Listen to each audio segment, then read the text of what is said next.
Is your padded jacket too short in the sleeves? No worries, here's an easy way to extend the sleeves so they stay warm and stylish. First, find a piece of fabric and fold it in half. Make sure the width matches the width of the original sleeve and leave about 4 inches for extra length. Next, use a pair of scissors and cut off the excess fabric. Then split the remaining fabric in half and cut it down the center. Set these two pieces aside for now. Now find a stretchy knitted fabric, like ribbing from an old sweater sleeve. I'm using a sleeve from an old sweater. Cut it to about 20 centimeters long. Wrap a strong thread and a hand sewing needle. Thread it quickly, no help needed. Start by backstitching the edge of the sweater cuff to secure it. Use a curved stitch to sew all the way around the edge. If you have leftover ripped cuffs at home, you can reuse them, or if not, any soft, flexible fabric will work. Once sewn, fold the cuff in half. This becomes the windproof inner cuff. Set it aside for later.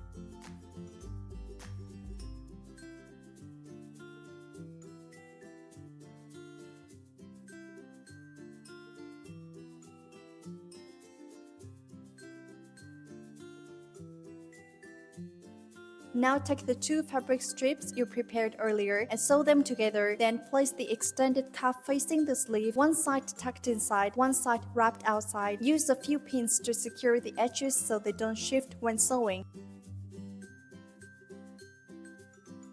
At the thick seams, start with a few back stitches to lock it down, then continue sewing with a curved stitch, one stitch up, one stitch down, all the way around. A few important tips while sewing. Pierce through all 4 layers carefully because the fabric here is thick. Keep your stitches small, dense, and even. The neater they are, the better it looks. Try to stitch continuously. It keeps the seam straighter and smoother.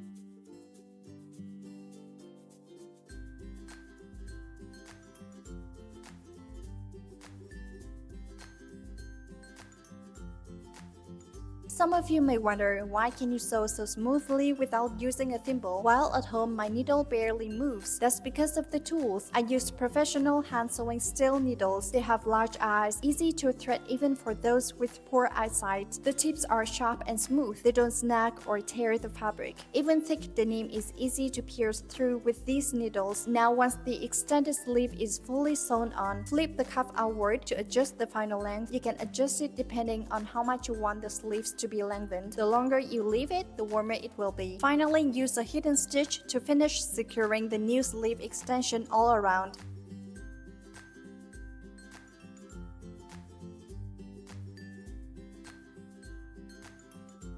And that's it, take a look. The sleeves are now longer, they block the wind, keep warm, and look beautiful. Simple, practical, and so cozy.